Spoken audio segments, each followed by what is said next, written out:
Medical college, ESI hospital, AIIMS hospital, AIIMS medical college, అదేవిధంగా ప్రధానమంత్రి ఫసల్ బీమా యోజన, ఈ రకంగా అనేక కార్యక్రమాలు కేంద్ర ప్రభుత్వము మన తెలంగాణ రాష్ట్రానికి ఇవ్వడం జరిగింది. నేను ఇవన్నీ చదివితే ఆల్మోస్ట్ ఒక గంట పడుతుంది. ఈరోజు మనవి చేస్తా ఉన్నాను, గత 9.5 సంవత్సరాలుగా అధికారంలో ఉన్నటువంటి టీఆర్ఎస్ పార్టీ తర్వాత బీఆర్ఎస్గా మారి ఈరోజు బురద జల్లేటువంటి ప్రయత్నం చేయడం జరిగింది. ఒక తప్పుడు ప్రచారం చేయడం జరిగింది. కేంద్ర ప్రభుత్వం తెలంగాణకి ఏమి ఇవ్వడం లేదని. ఈరోజు మనవి చేస్తా ఉన్నాను, టీఆర్ఎస్ పార్టీ స్థానంలో ఈరోజు కాంగ్రెస్ పార్టీ అధికారంలోకి వచ్చింది. తెలంగాణ ప్రజలు భావించారు మా బతుకులు మారుతాయేమో, జీవితాల్లో మార్పు వస్తుందేమో అనేటువంటి ఆలోచనతో ఉన్నారు. కానీ ఈరోజు తెలంగాణలో ఏ రకమైనటువంటి మార్పు కనిపించడం లేదు.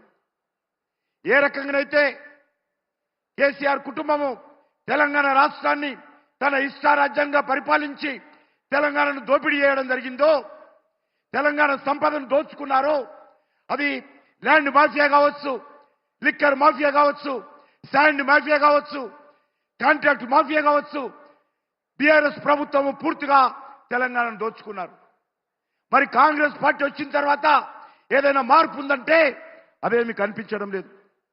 ఆ రోజు కేసీఆర్ కుటుంబం అవినీతికి పాల్పడితే 1,000 కోట్ల రూపాయలు దోపిడీ చేస్తే ఈరోజు కాంగ్రెస్ పార్టీ అధికారంలోకి వచ్చినటువంటి ఈ 100 రోజుల్లోనే మరి రాహుల్ గాంధీ ట్యాక్స్ పేరు మీద మనం ఓటేసిన పాపానికి దేశమంతా కాంగ్రెస్ పార్టీ రానున్నటువంటి పార్లమెంట్ ఎన్నికల కోసము తెలంగాణలో ఉన్నటువంటి రియల్ ఎస్టేట్ వ్యాపారస్తుల పైన, బిల్డర్స్ పైన, కాంట్రాక్టర్ల పైన, కంపెనీల దగ్గర బెదిరించి ఈరోజు కాంగ్రెస్ పార్టీ పెద్ద ఎత్తున రాహుల్ గాంధీ ట్యాక్స్ వసూలు చేస్తున్నటువంటి విషయాన్ని మనం చేస్తా ఉన్నాను. అందుకే ఈరోజు ఈ 2 పార్టీలు కుటుంబ పార్టీలే, ఈ 2 పార్టీలు అవినీతి పార్టీలే, 2 పార్టీల డిఎన్ఏ ఒకటే. దీనికి తోడు కలిసింది ఎంఐఎం పార్టీ. ఈరోజు ఈ కాంగ్రెస్ పార్టీ కానీ బీఆర్ఎస్ పార్టీ కానీ ఎంఐఎం కొమ్ము కాసేటువంటి పార్టీలే. కుహన లౌకికవాదంతో, ఓటు బ్యాంక్ రాజకీయాలతో ఈ యొక్క 3 పార్టీలు కూడా తెలంగాణ ప్రజలను గత అనేక సంవత్సరాలుగా దోచుకున్న విషయం మనం చేస్తా ఉన్నాను. 10 సంవత్సరాల క్రితం కాంగ్రెస్ పార్టీ అధికారంలో ఉంది, మళ్ళీ ఈ మధ్యలో అధికారంలోకి వచ్చింది. ఎందుకు మనం చేస్తా ఉన్నానంటే వీళ్ళందరూ కూడా ఎప్పుడో ఒకసారి కలిసిన పార్టీలే, కలిసి కాపురం చేసినటువంటి పార్టీలే, కలిసి ఎన్నికల్లో పోటీ చేసినటువంటి పార్టీలే, కలిసి అధికారాన్ని పంచుకున్నటువంటి పార్టీలే. ఈ 2 పార్టీలకు తేడా లేదు, దొందే. ఈ యొక్క ఒకే తానుముక్కలు ఈ యొక్క పార్టీలు. తెలంగాణలో నిజమైనటువంటి మార్పు రావాలంటే, నిజమైనటువంటి ప్రజాస్వామ్య వ్యవస్థ రావాలంటే ఈ కుటుంబ పార్టీలకు చరమవిగితం పాడాలి. టీఆర్ఎస్ పార్టీ కేసీఆర్ తన కొడుకును ముఖ్యమంత్రి చేయాలని చూస్తారు. కాంగ్రెస్ పార్టీ రాహుల్ గాంధీని ప్రధానమంత్రి చేయాలని చూస్తారు.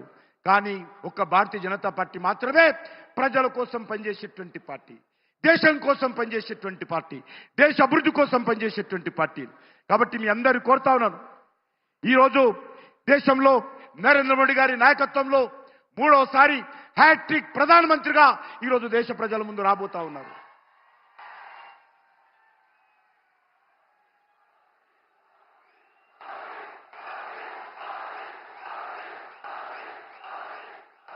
అధికారంలో వచ్చిన తర్వాత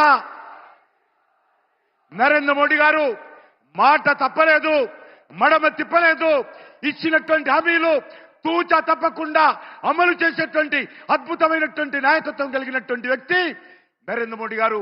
మోడీ గారి గ్యారంటీ ఇచ్చారంటే ఖచ్చితంగా అది జరిగి తీరుతుందని ఈరోజు భారతదేశమే కాదు ప్రపంచమంతా కూడా ఈరోజు నరేంద్ర మోడీ గారి నాయకత్వం పట్ల చూస్తా ఉన్నారు. అందుకే మనం చేస్తా ఉన్నాను, మనమందరం కూడా ఈరోజు ఈ యొక్క తెలంగాణ రాష్ట్రంలో కూడా తెలంగాణ ప్రజలను కోరుతా ఉన్నాను, 17కు 17 సీట్లు నరేంద్ర మోడీ గారి నాయకత్వంలో భారతీయ జనతా పార్టీ గెలవాలి. फिर एक बार అందరూ లేచి నా చెప్పాలి, फिर एक बार